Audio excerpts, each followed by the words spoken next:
السلام علیکم ورحمۃ اللہ وبرکاتہ۔ الحمد للہ رب العالمین والعاقبۃ للمتقین والصلاة والسلام علی اشرف الانبیاء والمرسلین نبینا محمد وعلی آلہ واصحابہ اجمعین وعلی جمیع من تبعهم بإحسان الى یوم الدین، اما بعد فقد قال الله تبارك وتعالى في كتابه المجيد والفرقان الحميد: أعوذ بالله من الشيطان الرجيم، بسم الله الرحمن الرحيم. عن جابر بن عبد الله رضي الله تعالى عنه قال: قال رسول الله صلى الله عليه وسلم: سنتان موجبتان. قالوا: ما الموجبتان يا رسول الله؟ قال: من مات لا يشرك بالله شيئا دخل الجنة، ومن مات يشرك به شيئا دخل النار. رواه مسلم. رب اشرح لي صدري ويسر لي أمري واحلل عقدة من لساني يفقهوا قولي. رب زدني علما. سبحانك لا علم لنا إلا ما علمتنا إنك أنت العليم الحكيم. اللهم آت نفسي تقواها وزکها انت خیر من زکاها انت ولیها و مولاها. معزز و محترم ناظرین و سامعین، مسلمانوں میں پائے جانے والے شرکیہ اعمال اور ان کا رد، یہ اس کی چوتھی کڑی ہے جسے اللہ کی مدد اور اس کی توفیق سے میں آپ کے سامنے لے کر حاضر ہوا ہوں۔ اللہ تعالیٰ سے دعا کرتا ہوں کہ رب کریم ہمیں صحیح معنوں میں حق بات کہنے اور سننے، اور ہم سب کو ان حق باتوں پر عمل کرنے کی توفیق عطا فرمائے۔ آج کے درس کا جو پہلا پوائنٹ ہے وہ ہے وصال مبارک۔ اللہ رب العالمین نے قرآن مجید کے اندر ارشاد فرمایا: کل من علیہا فان ویبقى وجہ ربک ذو الجلال والاکرام۔ اس روئے زمین پر جو بھی لوگ ہیں سب فنا ہونے والے ہیں سوائے رب العالمین کی ذات کے۔ جو بھی اس دنیا میں آیا ہے اس کو جانا ہے، آج نہیں تو کل جانا ہے۔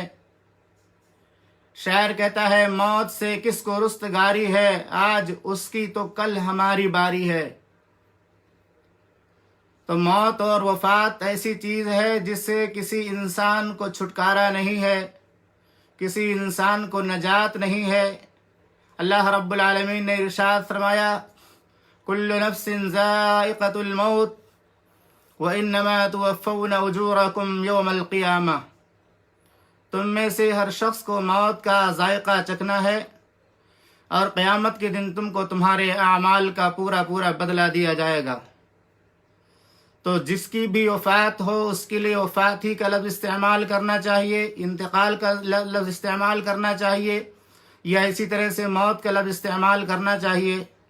لیکن جو بزرگ اور بڑی شخصیات ہوتی ہیں ان کے لیے بہت سارے لوگ بطور تعظیم کے موت اور وفات اور انتقال ان الفاظ کے علاوہ وصال مبارک کا لفظ استعمال کرتے ہیں۔ وصل یصل کے معنی ہوتے ہیں جوڑنا، وصل کے معنی ہوتے ہیں جوڑنا، دوری ختم ہونا، ملنا۔ اور اردو میں لوگ اس لفظ کو انبیاء، اولیاء اور درویشوں کی موت کے لیے بولتے ہیں، جس کی تہ میں یہ عقیدہ پوشیدہ ہوتا ہے اور یہ عقیدہ موجود ہوتا ہے کہ مرنے والا پہنچا ہوا بزرگ ہے اور اللہ کا منظور نظر تھا، اور موت کے بعد وہ اللہ سے مل گیا۔ وصال ملاقات کو کہتے ہیں۔ نیز یہ عقیدہ بھی پایا جاتا ہے کہ بزرگ اولیاء اللہ ہی کی صفات یا جسم کا مظہر ہوتے ہیں۔ یہ عقیدہ بھی پایا جاتا ہے کہ بزرگ اور اولیاء اللہ ہی کی صفات یا جسم کا مظہر ہوتے ہیں جو موت کے بعد وصال کر جاتے ہیں۔ وصال مبارک یا وصال کا لفظ کسی کی موت کے لیے استعمال کرنے سے بچنا ہی بہتر ہے، کیونکہ اس میں شرک کی بو پائی جاتی ہے۔ وصال کے معنی ملاقات کے ہوتے ہیں، اور اللہ تعالیٰ نے کہیں بھی قرآن مجید کے اندر نہ محمد الرسول اللہ صلی اللہ علیہ وسلم نے اپنی سنت کے اندر اس لفظ کا استعمال کیا ہے، اس لیے ہمیں اس لفظ کے استعمال سے اجتناب کرنا چاہیے اور بچنا چاہیے۔ دوسرا ایک لفظ ہے جو بزرگوں کی موت کے لیے لوگ استعمال کرتے ہیں، واصل بحق، واصل بحق، فلاں بزرگ صاحب جو تھے واصل بحق ہو گئے، یعنی ان کی وفات کے لیے اگر کوئی آدمی لفظ استعمال کرے کہ فلاں بزرگ وفات پا گئے تو ناراض ہو جائیں گے، ارے ہمارے بزرگ کی شان میں اتنی بڑی گستاخی کر رہے ہو، ان کو کہہ رہے ہو کہ مر گئے، ان کے انتقال کر گئے، ان کو کہہ رہے ہو کہ گزر گئے، ان کی وفات ہو گئی، یہ سب لفظ نہ بولو، یہ لفظ بولو گے اگر تو تم اولیاء کی شان میں گستاخی کر رہے ہو۔ ان کے لیے کہو واصل بحق، اللہ سے حق سے ملنے والے ہو گئے یا حق سے مل گئے۔ یہ لفظ بھی کسی بزرگ شخصیت کی وفات کے لیے بولا جاتا ہے، جس سے مراد اللہ کی ذات، یعنی اللہ کی ذات سے ملنے والا۔ موت کے لیے واصل بحق کہنے کے بجائے درست طریقہ ہے کہ آپ کہیں فلاں شخص، فلاں بزرگ کا، فلاں جو ہے نیک آدمی جس کو ہم سمجھتے تھے اس کا انتقال ہو گیا، وہ انتقال کر گیا، اس جہاں سے گزر گیا، دوسری جہاں میں منتقل ہو گیا، وفات پا گیا، یعنی زندگی کے دن پورے ہو گئے، اس کی روح قبض کر لی گئی، روح جسد انصری سے پرواز کر گئی، فوت ہو گیا، رفیق اعلیٰ کی طرف چلی گئی وغیرہ، اس سب الفاظ کا استعمال کرنا چاہیے۔ تو دو لفظ میں نے آپ کو بتایا، ایک وصال مبارک کی بھی، اس سے بھی جو ہے شرک کی بو آتی ہے، اور دوسرے واصل بحق، واصل بحق، یہ لفظ بھی بزرگوں کی وفات پر یا جو نیک لوگ ہوں لوگوں کی نگاہوں کے سامنے ان کی وفات پر استعمال نہیں کرنا چاہیے۔ اللہ تعالیٰ نے قرآن مجید کے اندر بہت سارے مقامات پر موت کا لفظ، وفات کا لفظ استعمال کیا ہے، اس کو چھوڑ کر یہ ان سب الفاظ کو استعمال کرنا جن سے شرک کی بو آتی ہے بالکل صحیح نہیں ہے، بالکل جائز نہیں ہے۔ اسی طرح سے ایک مسئلہ یہ بھی ہے، کچھ لوگ بولتے ہیں کسی کی وفات جب ہو جاتی ہے کہ جن کی یہاں ضرورت ہے، جن کی یہاں ضرورت ہے ان کی وہاں بھی ضرورت ہے۔ کوئی آدمی انتقال کر گیا تو کہیں گے اے بھائی بزرگ صاحب کب تک رہتے، ہمارے ولی کب تک رہتے، جن کی یہاں ضرورت ہے ان کی وہاں بھی ضرورت ہے۔ کسی بھی بزرگ کی وفات پر اس طرح کا جملہ یا لفظ کہنا جائز نہیں ہے۔ اگر کوئی نیک شخص آدمی فوت ہو جائے، بزرگ آدمی فوت ہو جائے، تو اس کی وفات پر بھی عام طور سے یہ جملہ بولا جاتا ہے اور کہا جاتا ہے، لیکن اس جملہ پر غور کیجئے، اس جملہ پر ذرا غور فرمائیے۔ اس جملے سے تو یہ لگتا ہے کہ جس طرح اللہ تعالی نے اپنے دین کی تبلیغ کرنے کے لیے یا نیکی کرنے کی اس دنیا میں جن لوگوں کو توفیق دے رکھی ہے، شاید آخرت میں بھی کچھ اسی طرح ضرورت موجود ہے، اس لیے نیک لوگوں کو وہاں بلایا جاتا ہے۔ میرا سوال یہ ہے کہ اگر آپ یہ بات کہتے ہیں کہ اللہ تعالیٰ اپنے ضرورت مند لوگوں کو جن کی اللہ کو ضرورت ہوتی ان کو بلایا جاتا ہے، تو ہم یہ کہتے ہیں اس سے زیادہ تعداد میں تو گنہگار لوگ مر رہے ہیں، فاسق و فاجر لوگ مر رہے ہیں، کافر و مشرک لوگ مر رہے ہیں، شرابی اور زانی لوگ مر رہے ہیں، اللہ کے منکر لوگ مر رہے ہیں، دین میں الحاد اور غلو کرنے والے لوگ مر رہے ہیں، تو ان کو اللہ رب العالمین کیوں بلاتا ہے، وہ دنیا سے کیوں جاتے ہیں؟ یقیناً یہ ایک ایسا سوال ہے جس کا کوئی جواب نہیں۔ وفات سب کو ہوتی ہے، جو آدمی نیک ہوتا ہے اس کو بھی وفات ہوتی، موت ہوتی ہے، جو آدمی گنہگار ہوتا ہے موت اس کو بھی آتی ہے۔ موت نے کسی کو نہیں چھوڑا، نہ فرعون کو چھوڑا، نہ قارون کو چھوڑا، نہ حامان کو چھوڑا، اور نہ بڑے بڑے ظالموں اور جابروں کو چھوڑا، اور نہ کسی کو چھوڑنے والی ہے۔ لکل امت اجل، ہر امت کے لیے ایک وقت ہے، ہر نفس کے لیے ایک وقت ہے، اور جب کسی کی موت کا وقت آ جاتا ہے تو اس کو کوئی بھی آدمی اپنی طاقت سے ٹال نہیں سکتا۔ تو کسی کے بارے میں یہ کہنا مرنے کے بعد کہ اس آدمی مر گیا، جن کی یہاں ضرورت ہے ان کی وہاں بھی ضرورت ہے، سراسر اس سے شرک کی بو آتی ہے۔ کیونکہ نعوذ باللہ اللہ تعالیٰ اپنی حکومت میں، سلطنت میں، بادشاہت کے چلانے میں، دنیا کا نظام سنبھالنے میں کسی کا بھی محتاج نہیں ہے۔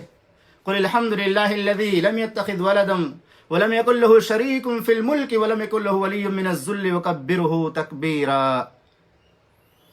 اور قیامت کے دن کے بارے میں تو اللہ کا فرمان ہے کہ قیامت کے دن سارے لوگ جمع ہوں گے، کائنات کے سارے لوگ، ظالم بھی ہوں گے، جابر بھی ہوں گے، نیک بھی ہوں گے، برے بھی ہوں گے، صحابہ اکرام بھی ہوں گے، تابعین بھی ہوں گے، تمام کی تمام امتوں کے لوگ موجود ہوں گے۔ ایسی صورت میں ایک آواز آئے گی، لمن الملک اليوم، آج بادشاہت کس کی رہے گی؟ آج سلطنت کس کی چلے گی؟ فلا تسمع الا ہمسا، اللہ فرماتا ہے سائیں سائیں کے علاوہ کوئی آواز نہیں ہوگی۔ آج کہیں 4-5 لوگ 10 لوگ کسی ہوٹل پہ بیٹھے ہوں تو کتنی آوازیں آتی ہیں، اور وہ دن ایسا دن ہوگا، ایسا خوفناک دن ہوگا کہ بڑے سے بڑے مجرم کو بھی زبان کھولنے کی ہمت اور جرأت نہیں ہوگی۔ وَلَا يَتَكَلَّمُونَ إِلَّا مَنْ أَذِنَ لَهُ الرَّحْمَنُ، اللہ کی اجازت کے بغیر کوئی بھی بات نہیں کر پائے گا۔ تو قیامت کے دن کے بارے میں تو اللہ نے فرما دیا لِمَنِ الْمُلْكُ الْيَوْمِ، بادشاہت آج کس کی ہے؟ این الجبارون این المتکبرون، پھر اللہ کی طرف سے جواب آئے گا للہ الواحد القہار، اللہ واحد قہار کے لیے ہے، اللہ کے لیے جو واحد ہے اور قہار ہے، عذاب دینے والا ہے۔ اتنی واضح دلیل ہونے کے باوجود کسی بزرگ کی وفات کے بعد یہ کہنا کہ جن کی یہاں ضرورت ہے ان کی وہاں بھی ضرورت ہے، نعوذ باللہ۔ اسی طرح اللہ رب العالمین نے سورہ انفطار میں ارشاد فرمایا یوم لا تملک نفس لنفس شیئا، جس دن کوئی نفس کسی نفس کے کچھ کام نہیں آئے گا، والامر یومئذ للہ، اور معاملہ اس دن اللہ رب العالمین کے حوالے ہوگا، اللہ کے ہاتھ میں ہوگا۔ لقد جئنا، اللہ رب العالمین نے فرمایا تم ہمارے پاس آؤ گے اکیلے اکیلے ہو کر، کوئی کسی کے ساتھ نہیں آئے گا۔ تو قیامت کے دن یہاں کے بزرگ جو جاتے ہیں وفات پاتے ہیں، کچھ بھی اللہ کے کام آنے والے نہیں، اللہ رب العالمین کی ان کو کوئی ضرورت نہیں ہے۔ ہر انسان کی زندگی متعین ہے، وہ اپنے اعمال اور جو ہے ایمان کے ساتھ اگر زندگی گزارتا ہے تو آخرت کی زندگی سنور جائے گی، اور اگر منمانی زندگی گزارتا ہے تو برباد ہو جائے گا، وہ آخرت کے اندر کبھی کامیاب نہیں ہو سکتا ہے۔ اللہ ہمارے اعمال کی اصلاح فرمائے۔ تو میں یہ بات یہ کہہ رہا تھا کہ اسی طرح موت کے بعد کے تمام مراحل میں دوسروں کے کام آنے کی ضرورت کا نظریہ مکمل طور سے ختم ہو جاتا ہے، کیونکہ اللہ نے فرمایا للہ الواحد القہار، قیامت کے دن بادشاہت حکومت اللہ کے لیے ہوگی۔ نہ تو موت کے بعد کے امور میں اللہ کو کسی انسان کی کوشش کی ضرورت ہے، اور نہ ہی دنیا کے کسی امور میں کسی فوت ہونے والے شخص کی کوئی ذمہ داری لگائی جاتی ہے۔ جیسا کہ اکثر جہلا کا خیال ہے، کیا خیال ہے کہ نیک لوگ مرنے کے بعد بھی اپنے مریدوں کی یا اہل دنیا کی رہنمائی کرتے ہیں اور ان سے رابطہ بھی رکھتے ہیں، نعوذ باللہ من ذالک۔ یہ خیال بالکل غلط ہے، بالکل باطل ہے۔ مرنے والا جب مر گیا تو اس کا جنازہ لوگ اٹھاتے ہیں، لوگ اس کو کفن پہناتے ہیں، لوگ اس کو قبر میں اتارتے ہیں، تب اس کے اندر شکتی نہیں ہوتی، تب اس کے اندر طاقت و قوت نہیں ہوتی، اور جیسے ہی جنازہ جو ہے قبرستان میں لے جا کر کے اور اس کی میت کو، لاش کو قبر میں دفن کر دیا جاتا ہے، مٹی برابر کر دی جاتی ہے، اس کے بعد لوگوں کا عقیدہ بن جاتا ہے کہ یہ تو بہت پاورفل ہستی ہو گئی۔ جو جنازہ قبرستان خود نہیں جا سکتا تھا، جو خود غسل نہیں کر سکتا تھا، جو خود کفن نہیں پہن سکتا تھا، اس کے اندر اتنی شکتی کہاں سے آ گئی؟ جبکہ قبر کی کھدائی میں اکثر ہڈیاں ہی ملتی ہیں، کہیں ہڈیاں ہیں، کہیں کھوپڑی ہے، کہیں پیروں کی ہڈی ہے، کہیں ہاتھ کی ہڈی ہے، کہیں ریڑھ کی ہڈی ہے۔ یہ سب اس بات کے متقاضی ہیں کہ اللہ رب العالمین کی جو بندے دنیا سے جاتے ہیں، فوت ہوتے ہیں، ان کے جسموں کو زمین کھاتی ہے، انبیاء کے جسموں کے علاوہ، جس کے بارے میں محمد رسول اللہ صلی اللہ علیہ وسلم نے وضاحت فرما دی کہ اللہ تعالیٰ نے زمین پر یہ بات حرام کر دی ہے کہ پیغمبروں کے جسموں کو نہیں کھا سکتی۔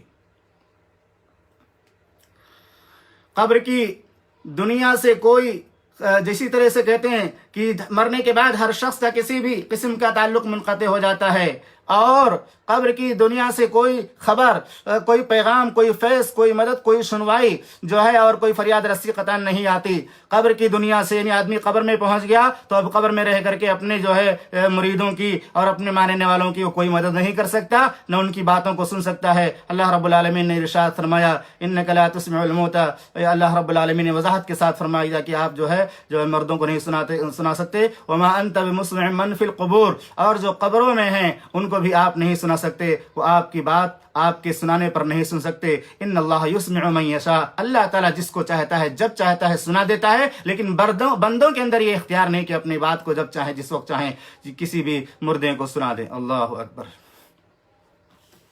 یاد رہے کہ دنیا والے بھی ان کے لیے کچھ نہیں کر سکتے سوائے دعائے مغفرت کے۔ اگر کوئی بزرگ سے بزرگ اور دیندار سے دیندار آدمی انتقال کر گیا تو دنیا والے بھی اس کے حق میں سوائے دعائے مغفرت کے یا مالی صدقات کے اور کچھ نہیں کر سکتے۔ آپ ان کے لیے دعا کیجئے، آپ ان کے لیے صدقہ کیجئے، مغفرت کی دعا مانگیے کہ اللہ تعالیٰ ان کو معاف کر دے۔ لیکن آج معاملہ یہ ہوتا ہے کہ ہمارے گاؤں اور ہمارے علاقے کی قبرستان، جہاں پہ ہمارے باپ، ہمارے دادا، ہمارے اجداد، ہماری دادی نانی، ہماری جو ہے بھائی، ہماری بہنیں دفن ہیں، جن کی مغفرت کرنا، جن کے حق میں مغفرت کی دعا کرنا ہمارے لیے ضروری ہے، ہم وہاں ان کی مغفرت کی دعا کے لیے کبھی نہیں جاتے، ہمیں اس کی توفیق نہیں ہوتی، اور ان لوگوں کی قبروں پر ہم جا کر پہنچ جاتے ہیں جن کے بارے میں ہمارا یہ عقیدہ ہوتا ہے واصل بحق ہو گئے، یا وصال مبارک ہو گیا، یا اللہ سے مل گئے، یہ بڑی پاورفل طاقت ان کو مل گئی ہے، یہ تو بگڑی بھی بنا سکتے ہیں، یہ تو مشکل کشائی بھی کر سکتے ہیں، پھر وہاں جا کر کے وہاں زیارت کرتے ہیں۔ ہونا یہ چاہیے تھا کہ اپنے گاؤں اور اپنے علاقے کی قبرستان میں آپ جائیں، جیسا کہ محمد رسول اللہ صلی اللہ علیہ وسلم نے فرمایا، میں نے قبروں کی زیارت سے منع کیا تھا، لیکن اب قبروں کی زیارت کیا کرو، اس سے آخرت کی یاد آتی ہے، اور جو تمہارے رشتہ دار، تمہارے دوست اور احباب گاؤں کے قبرستان میں مدفون ہیں،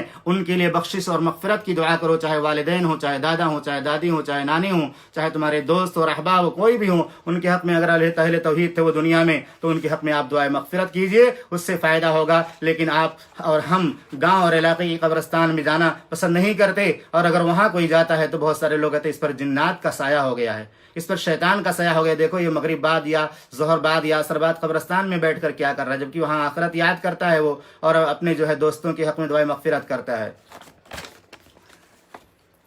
یہی وجہ ہے کہ انا للہ و انا الیہ راجعون سے لے کر جنازے کی دعاؤں کے اندر جتنی بھی دعائیں ہیں، اس کے بعد بھی مردوں کے لیے جو کچھ مسنون طریقوں سے کیا جاتا ہے، سب میں دعائے مغفرت شامل ہے۔ انا للہ و انا الیہ راجعون سے لے کر کے نماز جنازہ تک جتنی بھی دعائیں ہیں، سب میں میت کے حق میں مغفرت کی دعا ہی کی جاتی ہے۔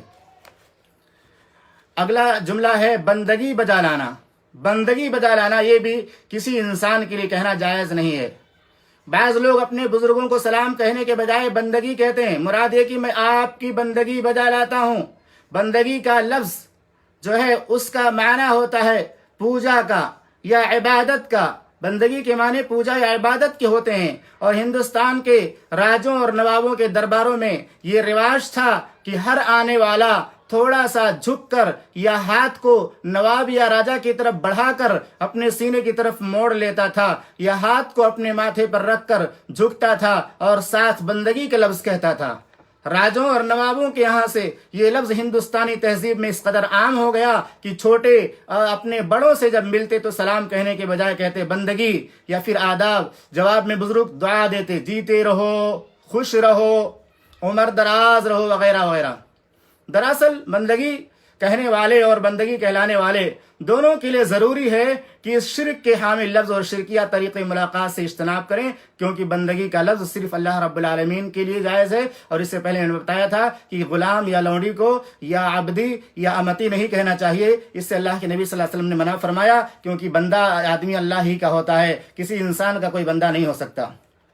اسی طرح سے ملاقات کے وقت چھوٹا یا بڑا، مالک ہو یا غلام، بادشاہ ہو یا رعایا، سب کے لیے مشترکہ طور پر ایک ہی جملہ سکھایا گیا ہے، ایک ہی لفظ سکھایا گیا ہے۔ چاہے بڑا چھوٹے سے ملاقات کرے، چاہے چھوٹا بڑے سے ملاقات کرے، چاہے استاد شاگرد سے ملاقات کرے، چاہے شاگرد استاد سے ملاقات کرے، سب کے لیے ملاقات کے آداب میں بتایا گیا ہے کہ جب کسی سے ملاقات ہو تو کہو السلام علیکم ورحمۃ اللہ وبرکاتہ۔ بندگی بجا لانا یا نیاز عرض ہے، فلاں عرض ہے، یہ سب نہیں کہنا چاہیے، کہنا چاہیے السلام علیکم ورحمۃ اللہ وبرکاتہ۔ اور یہی اللہ تعالیٰ نے آدم علیہ السلام کو بھی سکھایا، یہی تعلیم اللہ تعالیٰ نے پیغمبروں کو دی، اور یہی تعلیم محمد رسول اللہ صلی اللہ علیہ وسلم نے اپنی امت کو دی کہ جب کسی سے ملاقات ہو تو کہو السلام علیکم ورحمۃ اللہ وبرکاتہ۔ افشوا السلام بینکم، اپنے درمیان سلام کو عام کرو۔ ایک موقع پر اللہ کے نبی صلی اللہ علیہ وسلم نے فرمایا لا تدخلون الجنة حتى تؤمنوا ولا تؤمنوا حتى تحابوا الا ادلكم على شيء اذا فعلتموه تحاببتم افشوا السلام بینکم۔ اللہ کے نبی صلی اللہ علیہ وسلم نے فرمایا تم لوگ جنت میں داخل نہیں ہو سکتے یہاں تک کہ مومن ہو جاؤ، اور تم مومن نہیں ہو سکتے یہاں تک کہ آپس میں محبت کرنے لگ جاؤ۔ کیا میں تمہیں ایسی بات نہ بتاؤں کہ جس پر عمل کر کے تمہارے درمیان محبت کی فضا قائم ہو جائے؟ صحابہ نے کہا کیوں نہیں؟ کہا افشوا السلام بینکم، خلوص دل سے، سچے دل سے اپنے درمیان سلام کو عام کرو، سلام سے محبت پیدا ہوتی ہے، محبت عام ہوتی ہے۔ تو ہمیں سلام السلام علیکم کہنا چاہیے، اور جواب میں وعلیکم السلام ورحمۃ اللہ وبرکاتہ کہنا چاہیے۔ ایک لفظ ہے بندہ پرور۔ بندہ پرور کہنا کسی کو بھی کہ یہ بندہ پرور ہیں، یہ لفظ کسی بھی بزرگ یا ولی کے سامنے عاجزی کے اظہار کے لیے بولا جاتا ہے۔ مراد یہ ہے کہ آپ ہی تو اس بندے کی پرورش کرنے والے ہیں، آپ ہی تو اس کے پالنے والے ہیں۔ اس کے آقا، اس کے رب میں جو ہے یہ لفظ شرعاً استعمال کرنا شرک ہے۔ مراد یہ ہے کہ آپ ہی اس بندے کی پرورش کرنے والے ہیں، اس کے آقا ہیں اور اس کے رب ہیں۔ یہ لفظ استعمال کرنا سراسر شرک ہے۔ صرف رب اکرم کی ذات ہی بندہ پرور ہے۔ الحمدللہ رب العالمین۔ سورہ فاتحہ جب آپ پڑھتے ہیں، قرآن کی جو پہلی سورہ ہے ترتیب میں، اس میں آپ کیا پڑھتے ہیں؟ بسم اللہ الرحمن الرحیم، الحمدللہ رب العالمین۔ ہر طرح کی تعریف اس اللہ کے لیے ہے جو تمام جہانوں کا پیداوار ہے، تمام جہانوں کا پالنہار ہے، تمام جہانوں کا پیدا کرنے والا ہے، تمام جہانوں کو جو ہے بنانے والا، رچانے والا ہے۔ تو یہ رب العالمین کا معنی بہت ہی زیادہ اس میں وسعت پائی جاتی ہے، بہت زیادہ کشادگی پائی جاتی ہے۔ اللہ رب العالمین ہی سب کو پیدا کرنے والا اور سب کو پالنے والا ہے۔ اسی طرح کہتے ہیں خصوصاً جن لوگوں کو کوئی بندہ پرور کا لقب دیتا ہے انہیں ڈانٹ کر سختی سے منع کرنا چاہیے، جیسا کہ رسول اللہ صلی اللہ علیہ وسلم کی ذات کو جب کوئی شرک کے مشابہ الفاظ سے خطاب کرتا یا بلاتا تو آپ سختی سے منع کر دیتے تھے۔ جیسا کہ ایک صحابی نے کہا ما شاء اللہ وشئتا، ما شاء اللہ وشئتا، جو آپ چاہیں، جو اللہ چاہے اور آپ چاہیں۔ تو اللہ کے نبی صلی اللہ علیہ وسلم ناراض ہو گئے اور کیا فرمائے؟ اجعلتنی للہ ندا، کیا تم نے مجھے اللہ کا شریک کر دیا؟ بلکہ کہو ما شاء اللہ وحدہ، بلکہ کہو ما شاء اللہ وحدہ، جو صرف اللہ رب العالمین چاہے۔ اسی طرح ایک لفظ ہے ذرہ نوازی، یہ تو اہل توحید کے اندر بھی بہت زیادہ رواج پا چکا ہے اور بہت سارے لوگ اپنی فصاحت اور بلاغت جھاڑتے ہوئے کہتے ہیں آپ کی ذرہ نوازی کا بہت بہت شکریہ، آپ نے مجھے بلایا اسٹیج پہ، آپ نے مجھے خطابت کی دعوت دی، آپ نے مجھے نظم پڑھنے کا موقع دیا، آپ کی ذرہ نوازی کا بہت بہت شکریہ۔ تو یہ ذرہ نوازی کا جو لفظ ہے اس کے اندر سے بھی شرک کی بو آتی ہے۔ ذرہ نوازی کا شکریہ مراد یہ ہے کہ میں ذرہ جیسی جو ہے حقیر چیز ہوں اور آپ نوازنے والے ہیں، میں خود کو عاجز اور درمادہ ظاہر کرتا ہوں، حالانکہ یہ حق صرف اللہ رب العالمین کے لیے ہے۔ اس طرح کی عاجزی کرنا صرف اللہ رب العالمین کا حق ہے۔ کسی بندے کے سامنے یہ کہنا کہ آپ کی ذرہ نوازی کا بہت بہت شکریہ، آپ کی ذرہ نوازی کا بہت بہت میں ممنون و مشکور ہوں، یہ کہنا صحیح نہیں ہے۔ یہ صرف اللہ کا حق ہے، اس کے سامنے عاجزی کی جائے اور ذرے جیسی بے وقات چیزوں کا اعتراف و اقرار کیا جائے۔ اللہ کے سامنے تمام دنیا ایک مکھی کے پر کے برابر بھی وقات نہیں رکھتی۔ اختیار، فضل، عطا، ان تمام چیزوں کا جو ہے مالک صرف اللہ رب العالمین ہے۔ بخشش جیسی صفات اسی کا خاصہ ہیں، لہٰذا کسی دوسرے کے سامنے خود کو اتنا گرانا کہ اسے جو ہے ثواب بنا دیا جائے اور خود کو حقیر، اسے رب بنا دیا جائے اور خود کو حقیر ذرہ، یہ شرکی انداز ہے۔ آپ جب کہتے ہیں ذرہ نوازی کا بہت شکریہ تو گویا آپ سامنے کو رب کا درجہ دیتے ہیں۔ تو کسی کو اتنا جو ہے خود کو اتنا گرا دینا کہ اسے رب بنا دیا جائے اور خود کو حقیر ذرہ، یہ شرکی انداز ہے۔ اسی طرح سے سلام نیاز، سلام نیاز یہ بھی ایک جو ہے ایسا لفظ ہے جس سے شرک کی بو آتی ہے، جس سے بچنا چاہیے۔ سلام نیاز کا مطلب ہوتا ہے کہ عاجزی اور انکساری، اس سے مراد عاجزانہ سلام ہے، جبکہ عاجزی اور انکساری جس ہستی کے سامنے زیبا ہے وہ صرف اللہ رب واحد ہے۔ اب میں ایک چیز کو میں ایک طرف سے ترتیب سے آپ کے سامنے بیان کر دیتا ہوں کہ کون سے الفاظ ہم نے آج پڑھے ہیں جن کو ہمیں اپنے جملوں میں، اپنے زبان پہ نہیں لانا چاہیے، اپنے جملوں میں استعمال نہیں کرنا چاہیے۔ نمبر 1 وصال مبارک نہیں کہنا چاہیے۔ نمبر 2 واصل بحق نہیں کہنا چاہیے۔ نمبر 3 جن کی یہاں ضرورت ہے ان کی وہاں بھی ضرورت ہے، یہ لفظ بھی استعمال نہیں کرنا چاہیے۔ اسی طرح سے بندگی بجا لانا، یہ بھی بندوں کے لیے، کسی بزرگ کے لیے کہنا جائز نہیں ہے۔